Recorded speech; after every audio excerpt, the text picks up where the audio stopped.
here with darkness and silence through the night. What a thrill. I'm searching and I'll melt into you. What a fear in my heart, but you're so supreme. I give my life, not for honor, but for you. In my time, there'll be no one else. Crime, it's the way I fly to you. I'm still in a dream, snake eater. Someday you go through the rain, and someday you'll feed on a tree frog. It's ordeal, the trial to survive. For the day we see new light, I give my life, not for honor, but for you. In my time, there'll be no one else. Crime, it's the way I fly to you. I'm still in a dream, snake eater.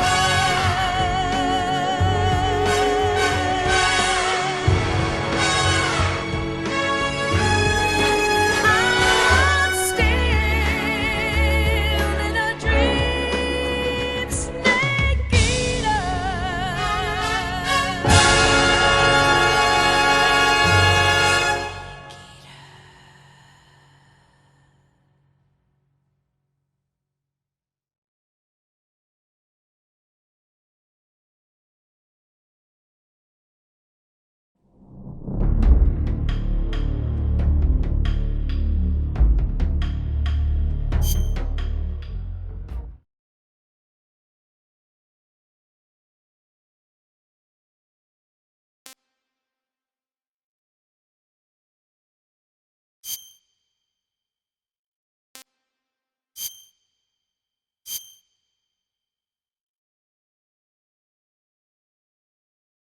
After the end of World War II, the world was split into two, East and West. This marked the beginning of the era called the Cold War.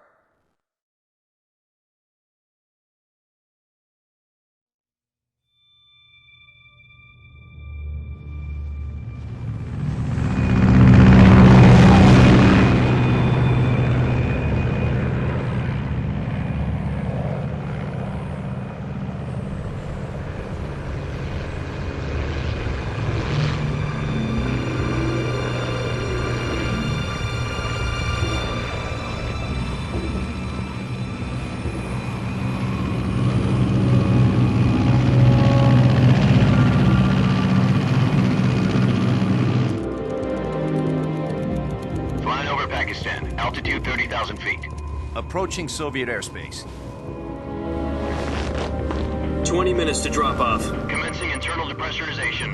Equipment check. Arm main parachute. All right. You ready to go? Drop zone still showing a high pressure mass. Cav okay. Good. We've got high visibility.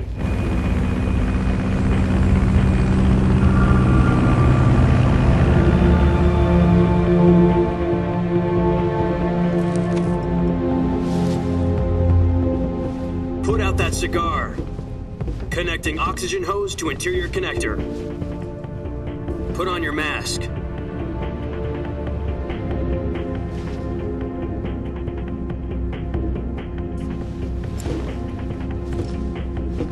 Does this panty waste know what he's doing? Approaching release point. 10 minutes to drop off. Hey, are you deaf? He said put out the cigar and put on your mask.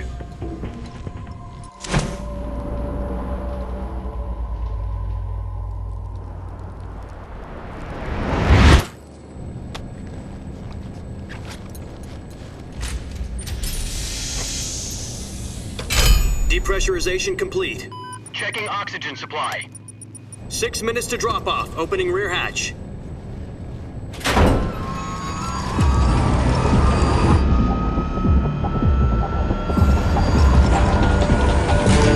Sunrise.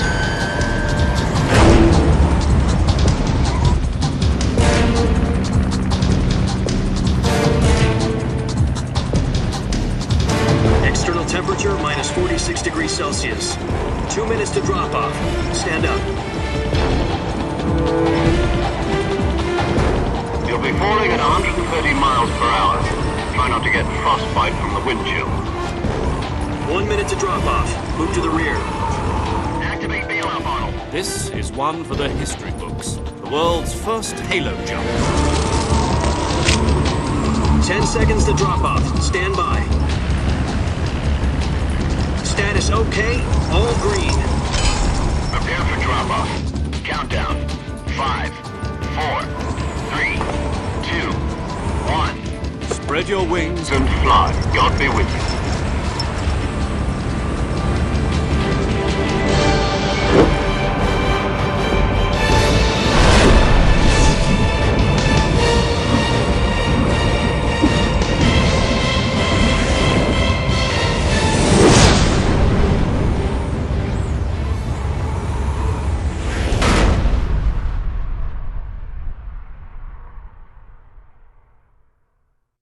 Jack, I've got some important news. The head of the CIA has finally given us the green light for the Virtuous mission. Virtual mission? No, the Virtuous mission. The future of our Fox unit depends on it. If it succeeds, we'll be officially organized into a unit. Virtuous mission? Sounds like some kind of initiation ritual. You know, don't get cocky. This isn't a training op. Right. So what exactly is this wonderful mission? Well, about 2 years ago, a certain Soviet scientist requested asylum in the West through one of our moles. His name is Nikolai Stepanovich Sokolov. He's head of the OKB-754 Design Bureau, one of the Soviets' top-secret weapon research facilities, and the East's foremost expert on weapons development. Sokolov? Isn't he that famous rocket scientist? The very same. On April the 12th, 1961, the Soviets achieved the first manned spaceflight in history. The Earth was blue, but there was no God. Well spoken. The rocket that carried Yuri Gagarin to orbit was the A-1, known as the Vostok rocket. Sokolov is said to be the man most responsible for the multi-engine cluster used in that rocket. After Gagarin's flight, Sokolov left rocket development to become the head of the newly established Design Bureau. From a lowly technician to head of a design bureau, that's quite a success story, so why do you want to defect? It seems he'd become afraid of his own creations. Afraid? Call it a crisis of conscience. And for that, he left his country and his family behind and went over the fence? Not exactly. One of his conditions was that his family was also to be taken safely to the West. We used a mole to get the family out first and succeeded in sneaking Sokolov over the Berlin Wall shortly afterwards. I was the one who conducted the operation. The security on the eastern side was still full of holes back then. Then what? We got Sokolov over in one piece, but the whole ordeal had left him exhausted, and we checked him into a hospital in West Berlin. It took him 2 weeks and more than 600 miles to get from the research facility in the Soviet Union to Berlin. He was in no condition to say anything coherent. And it was only a week later that we had something much bigger on our hands. The Cuban Missile Crisis. October the 16th, 1962, President Kennedy received word that the Soviets were in the process of deploying intermediate-range ballistic missiles in Cuba.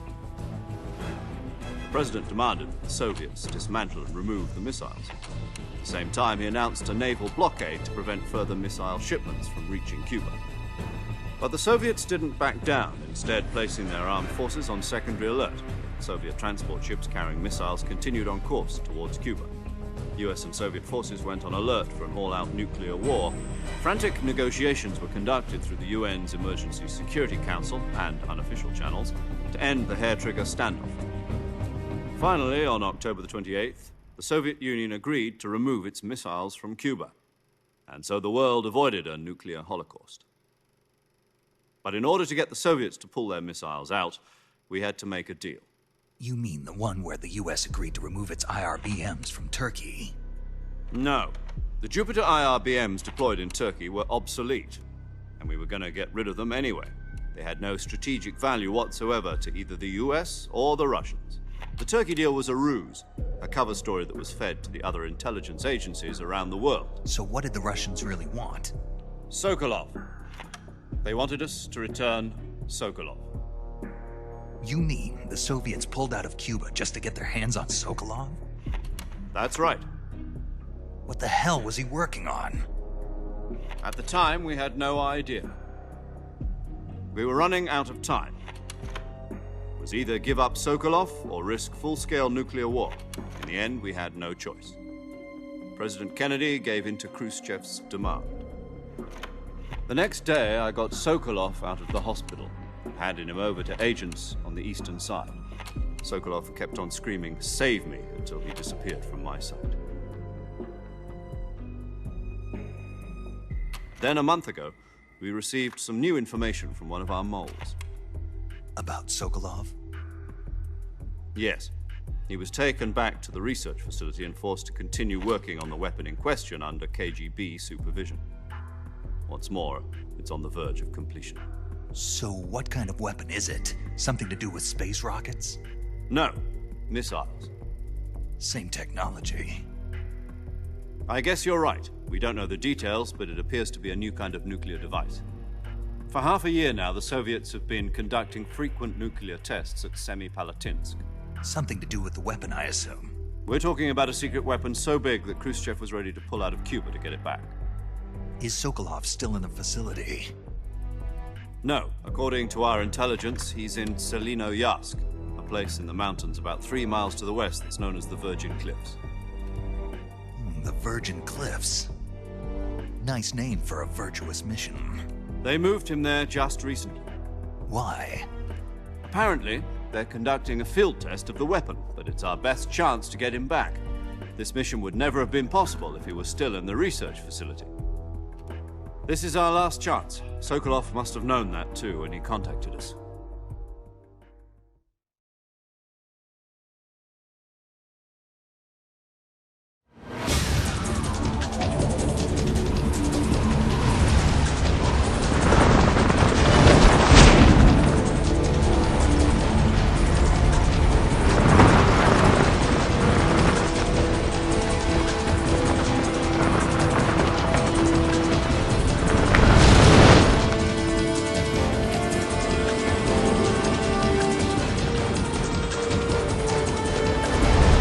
Listen up, Jack. Your mission is to infiltrate Selinoyarsk in the Soviet mountains, ensure the safety of Sokolov, and bring him back to the west.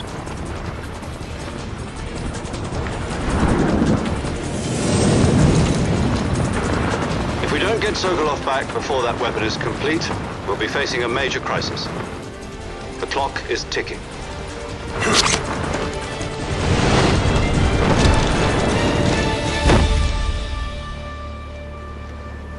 Once we've confirmed the rescue of Sokolov, stand by at the recovery point. A recovery balloon will be dropped at that point. Helium will be pumped into the balloon to inflate it. The process takes about 20 minutes.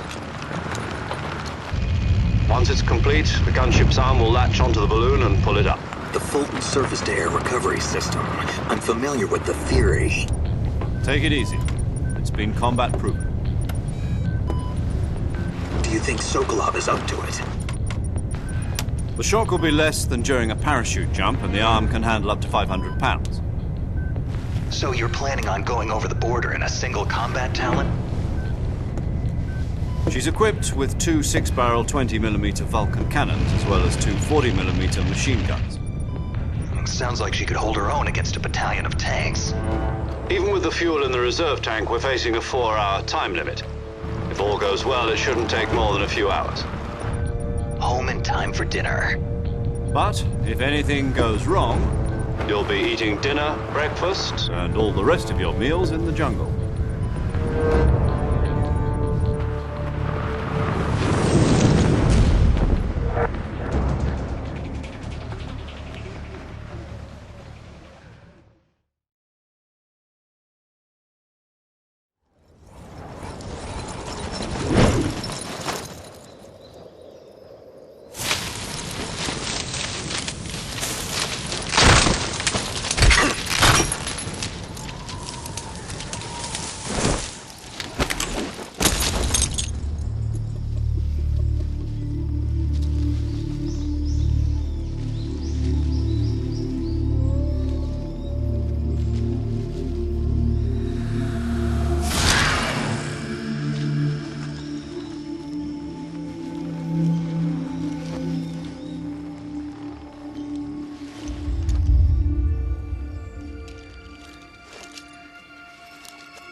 Do you copy?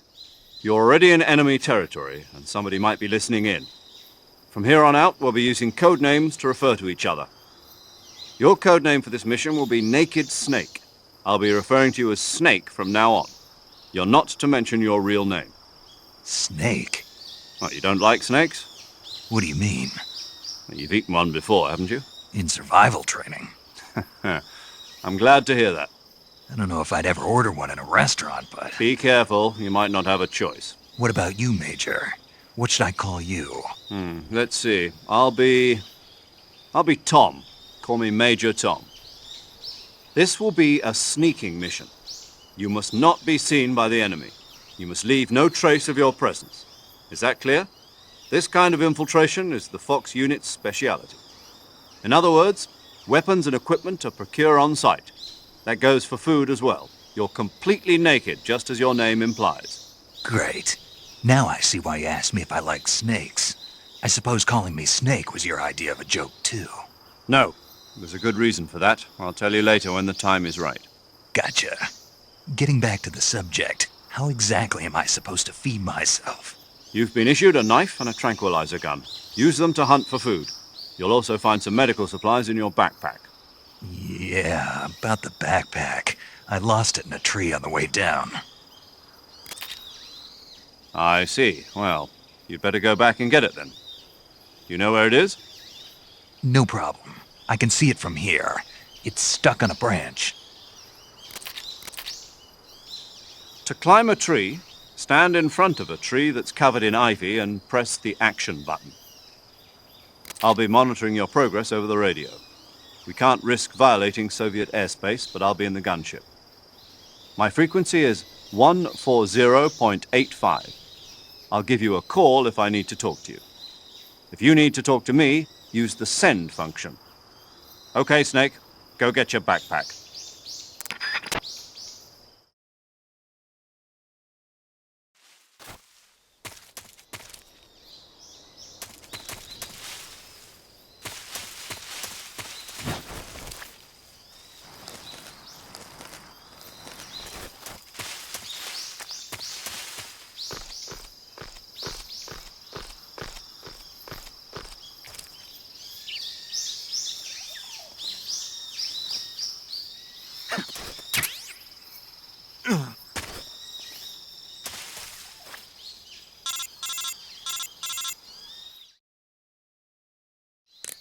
I see you've retrieved your backpack, Snake. To equip a weapon, it's necessary to take it out of your backpack. In the survival viewer, choose Weapon from the backpack. Your available weapons will be displayed in a window in the upper left. From that list, choose the weapon you want to equip and press the Enter button. For other equipped items, just do the same thing from Item. Got it. Use the survival viewer backpack. Yep, that's right. Survival is fundamental to this mission. After you've been out in the field for a while, your stamina will start to drop. If your stamina gets too low, it'll affect your performance. You won't be able to shoot accurately, for example, and your wounds won't heal as smoothly. Keep an eye on your stamina so you don't run out. To recover lost stamina, you can hunt for local flora and fauna. You can use either your tranquilizer gun or your knife to hunt. My only weapon is a Mark 22 Hush Puppy tranquilizer gun? That's right. It's been fitted with its own suppressor. However, the suppressor will deteriorate every time you fire. Once its durability reaches 0, the noise suppression effect will be gone. So don't get too trigger-happy with it. The suppressor's durability is shown in the icon. Any weapons and equipment beyond what you're carrying now, you'll have to find as you go. I have to find my own weapons and equipment? Whose crazy idea was this anyway? Solo covert actions are standard Fox operating procedure. You can't leave any traces of your presence. No weapons, equipment, footprints, sweat, or bodily waste. The same goes for bullets and cartridges, too. Your presence in enemy territory is already a violation of international conventions of warfare. There aren't supposed to be any American soldiers in Russia. It could spark an international incident. You can't let anyone see you. You can't let the enemy know you're there. This is a stealth mission. You're a ghost, Snake, in every sense of the word.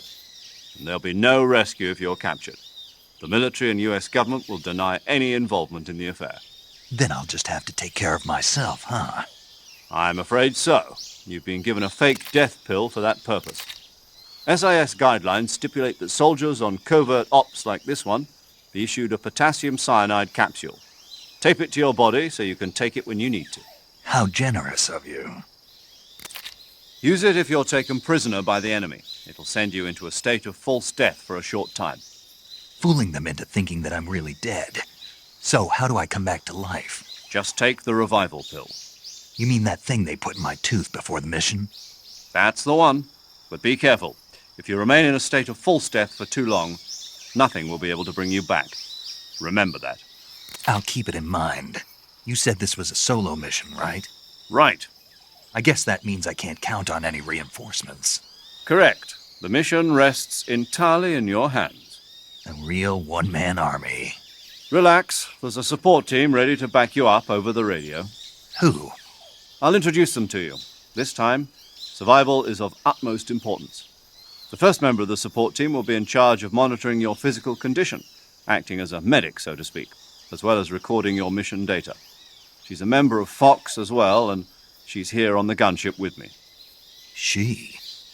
Hello, Snake. I'm paramedic. Nice to meet you. Paramedic. As in a medic who comes in by parachute. Aren't you going to tell me your real name? Are you going to tell me yours, Mr. Snake? My name, huh? It's John Doe. And they call you Jack for short. You're a regular Captain Nemo. A name means nothing on the battlefield. After a week, no one has a name. What's your name? Jane Doe. Very funny. I wasn't joking, but I'll tell you my name only if you manage to make it back alive. My frequency is 145.73. She's also in charge of recording your mission data. Whenever you want to save, send a message over the reserved save frequency, 140.96. So saving lets me record my mission data. That's right. It also records the state of your health. Good to know. There's one more person I want to introduce you to, Snake. Huh? Speaking of snakes, you remember the boss, don't you? A legendary soldier and your mentor. Actually, it was the boss that got the DCI's authorization in the first place. She's going to be serving as Fox's mission advisor. The boss is? She also helped me plan this mission. She and I were at SAS together. Jack, is that you? How many years has it been? Boss? That's right. It's me. Talk to me. Let me hear your voice. It's been 5 years, 72 days, and 18 hours. You've lost weight. You can tell just by the sound of my voice. Of course I can. I know all about you. Really? Well, I don't know anything about you. What's that supposed to mean? Why'd you disappear on me all of a sudden? I was on a top-secret mission. You didn't need me anymore. But there were still so many things I wanted you to teach me. No, I taught you everything you needed to know about fighting techniques. I taught you all I could. The rest you needed to learn on your own. Techniques, sure. But what about how to think like a soldier? How to think like a soldier? I can't teach you that. A soldier needs to be strong in spirit, body, and technique. And the only thing you can learn from someone else is technique. In fact, technique doesn't even matter. What's most important is spirit. Spirit and body are like two sides of a single coin. They're the same thing. I can't teach you how to think. You'll just have to figure it out for yourself. Listen to me, Jack. Just because soldiers are on the same side right now doesn't mean they always will be. Having personal feelings about your comrades is one of the worst sins you can commit. Politics determine who you face on the battlefield. And politics are a living thing. They change along with the times. Yesterday's good might be tomorrow's evil. Is that why you abandoned me? No, it had nothing to do with you. I already told you, Jack. I was on a top-secret mission. A soldier has to follow whatever orders he's given. It's not his place to question why. But you're looking for a reason to fight. You're a natural-born fighter, but you're not quite a soldier. A soldier is a political tool, nothing more. That's doubly true if he's a career soldier. Right and wrong have no place in his mission. He has no enemies and no friends. Only the mission. You follow the orders you're given. That's what being a soldier is. I do whatever I have to get the job done. I don't think about politics. That's not the same thing. Sooner or later, your conscience is going to bother you. In the end, you have to choose whether you're going to live as a soldier or just another man with a gun. There's a saying in the Orient, loyalty to the end. Do you know what it means? Being patriotic. It means devoting yourself to your country. I follow the president and the top brass. I'm ready to die for them if necessary. The president and the top brass won't be there forever. Once their terms are up, others will take their place. I follow the will of the leader, no matter who's in charge. People aren't the ones who dictate the missions. Then who does? The times. People's values change over time, and so do the leaders of a country. So there's no such thing as an enemy in absolute terms. The enemies we fight are only enemies in relative terms, constantly changing with the times. As long as we have loyalty to the end, there's no point in believing in anything, even in those we love. And that's the way a soldier's supposed to think? The only thing we can believe in with absolute certainty is the mission, Jack. All right, but do me a favor. What is it? Call me Snake. Snake. Oh, right. Your code name is Snake. It suits you well. That's right. The legendary unit that the boss put together during World War II was a snake. The Cobra unit, a group of heroes that brought the war to an end and saved the world. As long as you've got a legendary hero backing you up, you'll be fine. Isn't that right, Snake? Yeah, I can't think of anyone else I'd rather have with me. Oh, and one more thing, boss. Yes? It's good to hear your voice again. Same here. After all, who knows if either of us will make it out alive? Snake, you are always best at urban warfare and infiltrating buildings. But this is the jungle. Survival is going to be key. Those CQC techniques I taught you are sure to come in handy. CQC? Close quarters combat, huh? I've been in the Green Berets for the past few years. I'm probably pretty rusty. Not to worry. I'll be here to help you remember. After all, this is your first actual survival mission. I'll be supporting you over the radio. Where are you, boss? Next to the Major? The boss is communicating with us by radio from aboard a Permit-class submarine in the Arctic Ocean. My frequency is 141.80. Call me if you need my advice on battle techniques. Gotcha. Your mission is to retrieve Dr. Sokolov. Dr. Sokolov is being held in an abandoned factory located to the north of your current position. Avoid heavy combat and don't let anyone see you. Don't forget that this is a stealth mission.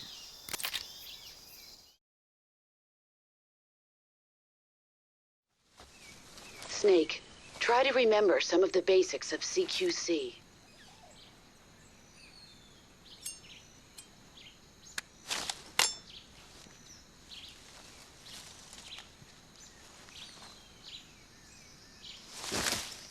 Commencing virtuous mission now.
Major, I've spotted 2 enemy soldiers.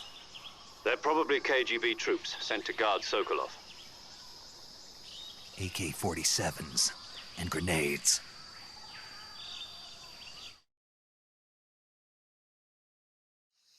Snake, your presence in Soviet territory is already a violation of international law. We can't let the Kremlin find out that the CIA and the American government are involved. Contact with the enemy is strictly prohibited. Don't engage them in battle either. This is a stealth mission. Got that? The Major is right. The point of this mission is to sneak through the jungle without being seen. The success of the mission depends on how well you use your camouflage. Change your camouflage by selecting Camouflage from the Survival Viewer. The Uniform option lets you pick your uniform, while the Face option lets you change your face paint.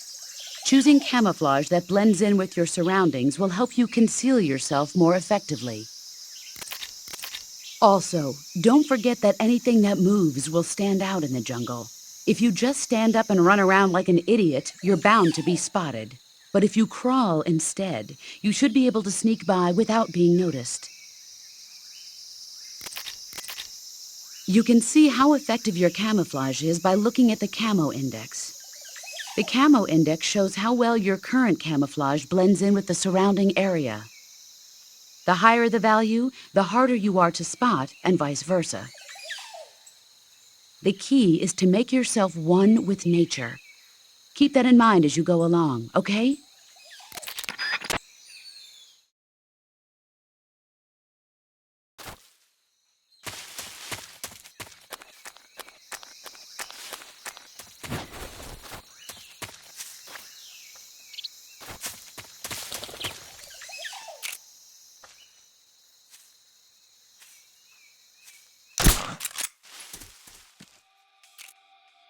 HQ, please respond. This is HQ. What's going on? Respond. There's something wrong. Support unit, confirm their status.